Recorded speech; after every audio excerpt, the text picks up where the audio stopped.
Esikhathini sanamhlanje ngihaya le nkondlo ngokukhulu ubuhlungu enhlizweni. Engqondweni imibuzo yasinyadedelana. Empeleni angeneme ngesikhathi siphila kuso namhlanje. Esikhathini sanamhlanje siphila phakathi kwabantu abengebantu kodwa zilwane. Siphila phakathi kwabantu abangenanembeza, siphila phakathi kwabantu abanesihluku. Siphila phakathi kwabantu abangenasimilo, phakathi kwabantu abangenaqiniso. Siphila phakathi kwabantu abambethe isikhumba semvu. Esikhathini sanamhlanje kunezifo engaqondakali, nempilo nayo ayisaqondakali, igcwele ikhohlakali, mawukhala uzothi ukhalelani.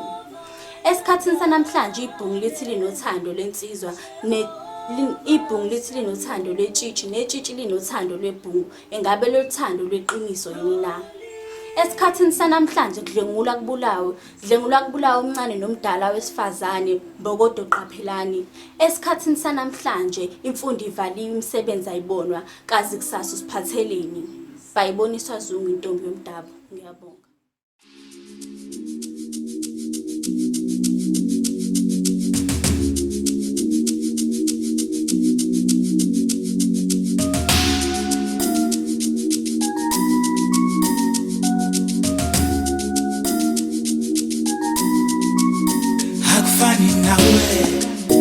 Hakufani nawe, bila lokho hakufani nawe.